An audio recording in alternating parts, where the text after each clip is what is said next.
Assalamu alaikum warahmatullahi wabarakatuh. Welcome back to the for today English speaking practice series. English speaking practice series में आपका खैर मकदम है। ये series 40 दिनों पर मुश्तमिल है and today is day 36. Topic is talking about developing इखलास। इखलास जिसको इंग्लिश में सिंसियरिटी कहते हैं, जो इंसान की जिंदगी में अगर आ जाए तो इंसान बहुत ही अच्छे अच्छे काम आसानी से कर पाता है और इसका होना बहुत ज़रूरी है। आज हम सीखेंगे कि इस कॉन्सेप्ट को इंग्लिश में कैसे एक्सप्लेन करते हैं। So let's start. अगर चैनल पर नए हैं तो चैनल को सब्सक्राइब कीजिए, वीडियो को मुकम्मल देखें और शेयर और कमेंट करना बिल्कुल ना भूलें। Let's move to this section 1, power words. Vocabulary practice, रोजमर्रा इस्तेमाल होने वाले अच्छे अच्छे अल्फाज हैं, आप मेरे साथ साथ मश्क कीजिए और इनको यूज भी कीजिए। सिंसियरिटी, सिंसियरिटी, खुलूस, प्योर इंटेंशन, प्योर इंटेंशन, खालिस नीयत, इनर ऑनेस्टी, इनर ऑनेस्टी, अंदरूनी सच्चाई, हिडन इफर्ट, हिडन इफर्ट, छुपी हुई कोशिश, सेल्फ चेक, सेल्फ चेक, खुद जायजा, अप्रूवल सीकिंग, अप्रूवल सीकिंग, तारीफ की तलाश, इंटेंशन क्लियरिटी, इंटेंशन क्लियरिटी, नियत की वजाहत, हार्ट अलाइनमेंट, हार्ट अलाइनमेंट, दिल का हम आहंग होना, साइलेंट कंसिस्टेंसी, साइलेंट कंसिस्टेंसी, खामोश तसलसल, स्पिरिचुअल फोकस, स्पिरिचुअल फोकस, रूहानी तवज्जो, अनसीन रिवार्ड, अनसीन रिवार्ड, गैर देखी हुई जजा, फेथ सेंटर्ड, फेथ सेंटर्ड, ईमान पर मबनी। सो आप इन वोकेबलरीज को याद कीजिए और इनको यूज कीजिए, इंशाल्लाह बहुत फायदा होगा। Let's move to this section 2, sentence drills. रोजमर्रा इस्तेमाल होने वाले अच्छे अच्छे सेंटेंसेस हैं, आप मेरे साथ साथ मश्क कीजिए। इखलास बिगिंस विद प्योर इंटेंशन, इखलास बिगिंस विद प्योर इंटेंशन, इखलास खालिस नीयत से शुरू होता है। Sincerity gives value to actions, sincerity gives value to actions, खुलूस आमाल को असल कदर देता है। Inner honesty matters more than public praise, inner honesty matters more than public praise, अंदरूनी सच्चाई अवामी तारीफ से ज्यादा अहम है। Hidden effort is more meaningful than visible performance, hidden effort is more meaningful than visible performance, छुपी हुई कोशिश जाहिर की गई कारकर्दगी से ज्यादा बामाना होती है। I try to do good without seeking approval, I try to do good without seeking approval, मैं तारीफ की तलाश के बगैर अच्छा करने की कोशिश करता हूँ। Self check protects intention from corruption, self check protects intention from corruption, खुद जायजा नीयत को खराब होने से बचाता है। Silent consistency builds spiritual strength, silent consistency builds spiritual strength, खामोश तसलसल रूहानी ताकत पैदा करता है। I remind myself why I started an action, I remind myself why I started an action, मैं खुद को याद दिलाता हूँ कि मैंने ये अमल क्यों शुरू किया था।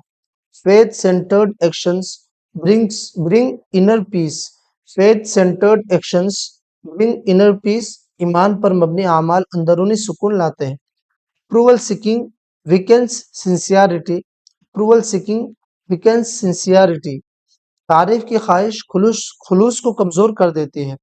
Unseen reward matters more than recognition, unseen reward matters more than recognition, गैर देखी हुई जजा पहचान से ज्यादा अहम है।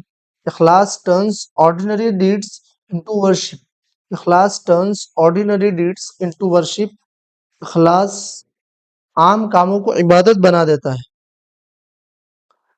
तो ये अच्छे अच्छे सेंटेंसेस है, आप इन सेंटेंसेस की मश्क भी कर सकते हैं और इनको रोजमर्रा की गुफ्तगू में यूज कर सकते हैं, बहुत ही मीनिंगफुल सेंटेंसेस है। Let's move to this section 3, topic talk, developing इखलास इन डेली लाइफ। एक पैराग्राफ है जिसको हम रीड भी करेंगे, ट्रांसलेशन भी करेंगे, मेरे साथ साथ आप बने रहिए। I read once then I will translate. Developing ikhlas means keeping intentions pure in every action. I have learned that sincerity is tested when no one is watching. When actions are done only for recognition, their spiritual value decreases. Ikhlas requires inner honesty and regular self check. I try to remind myself why I started a good deed in the first place. Hidden efforts often carry more reward than visible actions. Heart alignment helps maintain sincerity even during routine work. Silent consistency strengthens spiritual focus over time. Faith centered actions bring calmness and clarity. Ikhlas transforms daily actions into meaningful worship. तो आप इस paragraph को read किया हमने, अब उसका translation भी करेंगे, आप ध्यान से सुनिए। डेवलपिंग इखलास मीन्स इखलास पैदा करने का मतलब हर अमल में नीयत को खालिस रखना है। I have learned that sincerity, मैंने सीखा कि खुलूस का असल इम्तिहान उस वक्त होता है जब कोई न देख रहा हो। When actions are done only for recognition, जब अमल सिर्फ तारीफ के लिए किए जाए तो उनकी रूहानी कद्र कम हो जाती है। इखलास रिक्वायर्स इनर ऑनेस्टी, इखलास के लिए अंदरूनी सच्चाई और मुसलसल खुद जायजा जरूरी है। I try to remind myself why I started, मैं खुद को याद दिलाता हूँ कि मैंने नेक अमल की इब्तिदा क्यों की थी। हिडन एफर्ट्स ऑफन कैरी, अक्सर छुपी हुई कोशिशों में ज्यादा अज्र होता है बनिस्बत नुमाया अमाल के। हार्ट अलाइनमेंट हेल्प्स मेंटेन, दिल का हम आहंग होना रोजमर्रा के कामों में भी खुलूस बरकरार रखता है। साइलेंट कंसिस्टेंसी स्ट्रेंथेंस, खामोश तसलसल वक्त के साथ रूहानी तवज्जो को मजबूत करता है। फेथ सेंटर्ड एक्शंस, ईमान पर मबनी आमाल सुकून और वजाहत पैदा करते हैं। सिंस इखलास ट्रांसफॉर्म्स, इखलास रोजमर्रा के अमाल को बामाना इबादत में बदल देता है। तो आपने तीनों सेक्शंस देखे एक ही टॉपिक के तहत। So now challenge time you have, it's your turn to speak freely for 1 or 2 minutes on the topic developing ikhlas in daily life in front of the mirror if you have। आपको भी इसी topic पर गुफ्तगू करना है, चाहे तो 2, 3, 4 minute, जितने मिनट कर सकते हैं आप। आपके पास तीनों सेक्शन से एक ही टॉपिक के तहत अल्फाज मीनिंग भी है, सेंटेंसेस भी है, पैराग्राफ भी है, तो आप इनको सामने रख करके आप आसानी से गुफ्तगू कर सकते हैं। ठीक है, excellent, you have completed day 36 of your 40-day English speaking challenge. आपने 36वां दिन भी मुकम्मल कर दिया। कीप स्पीकिंग, कीप प्रैक्टिसिंग, इंशाल्लाह जरूर फायदा होगा। ठीक है, अगर ये वीडियो आप पहली मर्तबा देख रहे हैं, पिछले अस्पाक नहीं देखे तो इस प्लेलिस्ट पर क्लिक करें, पिछले अस्पाक की वीडियोस भी मौजूद है, आप एक एक करके मश्क कर सकते हैं। ठीक है, फिर मिलते हैं अगली वीडियो में एक और बेहतरीन और अहम टॉपिक के साथ। तब तक इजाजत, अस्सलामु अलैकुम वरहमतुल्लाहि वबरकातुहू।